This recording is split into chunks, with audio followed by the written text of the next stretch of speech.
Hai sahabat-sahabat dan puan-puan, apa khabar semua? Saya Dr. CK, host anda untuk podcast hari ini. Jadi salah satu soalan yang kami pernah terima berkaitan dengan adakah tanah palsu boleh recycle, boleh guna semula. Jadi boleh, tapi dia kena ada beberapa syarat lah. Dia kena refresh, dia kena dilawat dan beberapa prosedur sebelum kita boleh guna semula tanah palsu itu. Syarat pertama ialah dia kena bebas daripada kulat, bakteria ataupun penyakit, semua itulah.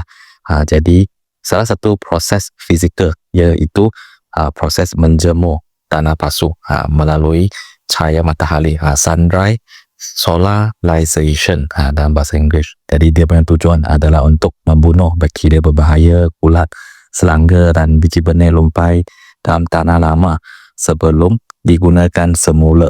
Jadi langkah-langkah dia secara ringkasnya, pertama sekali kita keluarkan tanah dari palsu, buang sisa-sisa tanaman, contoh seperti akar lama, batu, sepehan tanaman dan sebagainya.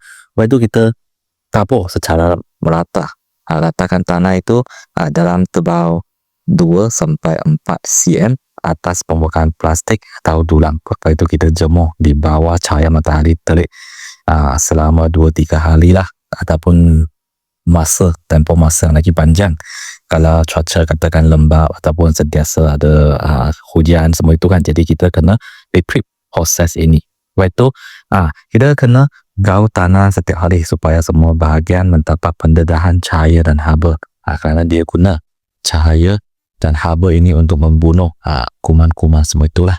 Jadi kalau kita mahu lagi berkesan, kita boleh tutup tanah itu dengan plastik lusina semasa proses ini, semasa tanah ini dijemur. Ini akan meningkatkan suhu dan mempercepatkan proses pembasmian.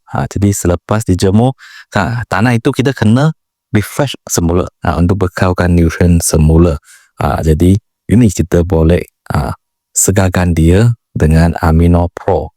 Jadi Amino Pro ini dia mempunyai amino acid yang aktif. Jadi fungsi dia adalah seperti memulihkan aktiviti mikroorganisma yang baik, EM, dalam tanah. Lepas itu dengan membekalkan asid amino ini kan, dia berfungsi sebagai biostimulant. Asid amino ini dia ada unsur-unsur yang boleh melangsang pertumbuhan akar dan juga pertumbuhan awal bagi katakan anak benih yang nanti kita nak tanam semula semua itu. Dan dengan ini kan dia boleh mengaktif semula, restore balik kesuburan tanah tersebut. Jadi beberapa cara kita boleh guna dengan aplikasi Amino Pro ini.